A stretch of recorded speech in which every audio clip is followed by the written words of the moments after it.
I just kind of just live with, damn, well, next time if somebody say that to me, I got something for them. True story. I knew this beautiful 18-year-old virgin. Hey, it's honest, right? Hey, I kind of felt the same thing. So, she decided that she wanted me to be the one. And, of course, I declined.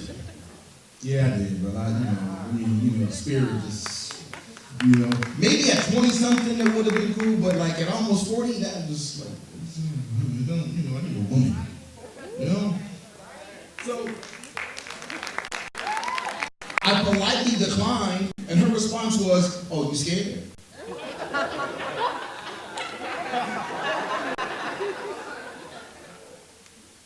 And I was stuck for a response. And in my stuckness, she said, yeah, you scared. I wanted to say, no, girl, I'm more than twice your age. So I got home, of course, and I got the response I wish I would have said to her. At night, I toss and turn, anticipating the slow burn, accompanied by your sweet whimpers upon being entered gracefully and turned out tastefully to your spoon.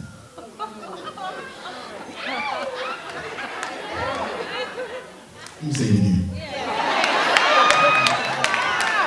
So I can get into it. At night, I toss and turn, anticipating the slow burn, accompanied by your sweet whimpers upon being entered gracefully and turned out tastefully until you're sprung.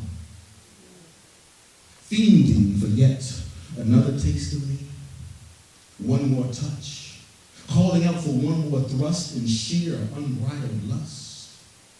Legs clutched around my waist, our taste upon our lips as our hips slow wind to the rhythm of bliss.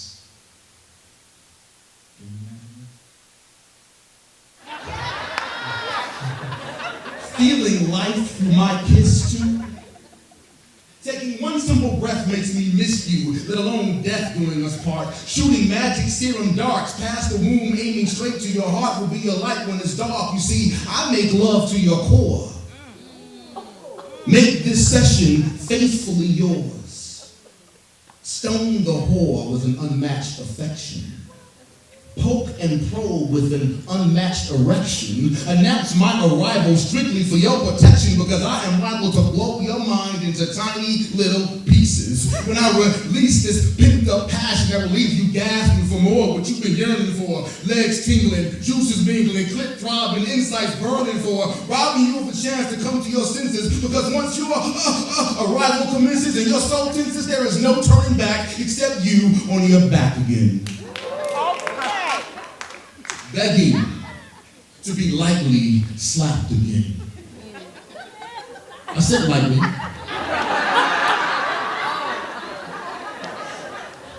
Inside, willing to be tapped again. Yet my emotions are trapped again. Because as much as I try to do this without them, I can't seem to. So I need to wean you before I start to explode and unfold this spiritual load that becomes poetry in motion. Truth be told, this is why I spit the type shit that makes mermaids do backflip through the ocean. Because when I let go, it's a force I can control, not giving you all that I've got. Exasperated that you taking each and every shot like a trooper and a half. But as we bask in each other's aftermath, both radiating in mutual glow, I'd once again grow sad because I know how far this is going to go. I don't want to be a player no more, but not that bad.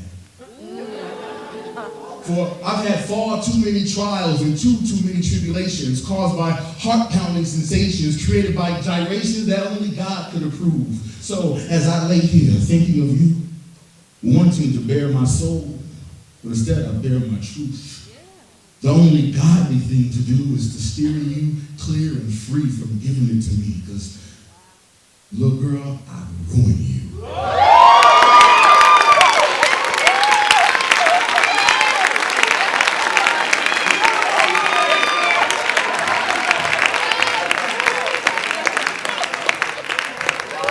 That was a fun piece. All right, so here's the piece. This is my most recent poem, which is why it's still on paper. Back in July, at the National Black Arts Festival, we had a Gil Scott-Heron tribute. And I got to play, I was in Tucson, I got to play on one joint, and then on this other joint I was supposed to play on, but like 2 days before the event, I decided that I wanted to actually, write something and actually do the piece. My dad was actually a student by the president at Lincoln University when Gil and Brian Jackson were there, so I literally have come out the womb listening to Gil Scott-Heron. So this piece, since I wrote it in Atlanta, I figured I might as well do it again in Atlanta. So this is one of Gil's, probably one of his most popular songs. Maybe you've heard of it, and I hope you did my rendition of it.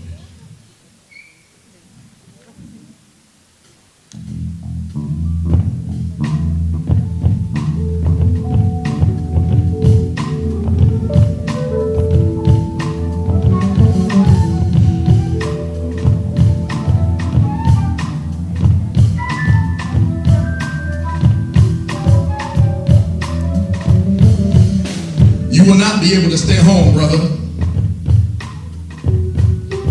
You will not be able to plug in, turn on, and cop out. You will not be able to lose yourself on chronic incest, sip Hennessy, and channel surf during commercials, because the revolution will not be televised. The revolution will not be televised. The revolution will not be brought to you by DirecTV or Comcast in 4 parts without commercial interruptions. The revolution will not show you pictures of Michelle Bachmann blowing a bugle and leading a charge by Herman Cain, David Petraeus.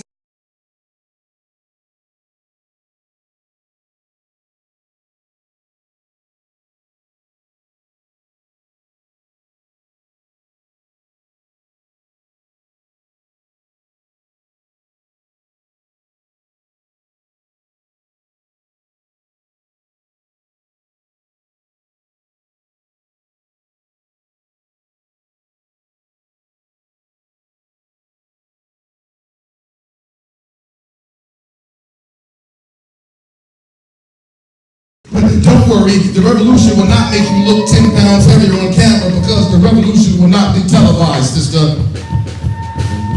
There will be no pictures of Malcolm Jamal Waner and Tracy Ellis Ross pushing that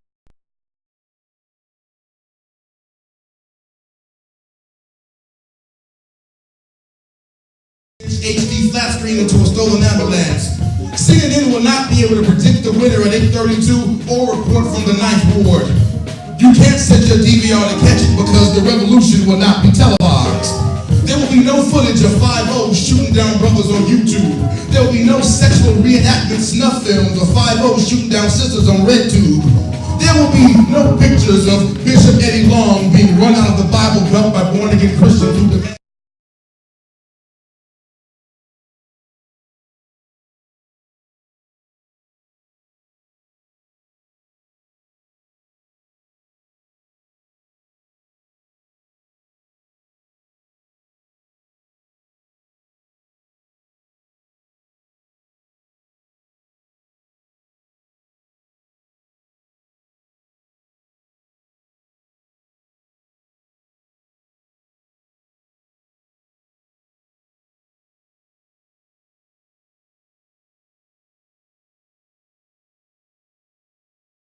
No, the revolution will not be televised.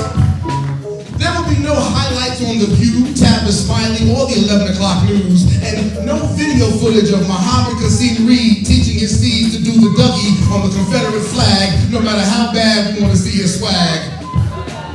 The The theme song will not be written by Jermaine Dupri or the Neptunes, nor sung by Mariah Carey, Jennifer Hudson, Keisha Cole, Rihanna, Chris Brown, Mario, or T-Pain. No, man, the revolution will not be televised. The revolution will not be just between blacks and whites, no matter what you heard. We got white kids who want to fight for their right to call themselves the N-word. Well, we forgot to fight because we like the impression that the oppression stopped, and now we're desperately trying to maintain the black culture that's no longer black, but now considered pop. The revolution will not pop your collar, bring you dollars, or take away your strife. In fact, a real revolution just might cost you your life. A real revolution is neither rhetoric nor a game, so be careful what you pseudo-militants ask for, because once the revolution really comes, your lives will never be the same. The revolution will not be televised, will not be televised, will not be televised, will not be televised. There will be no reruns, Atlanta. The revolution will be live.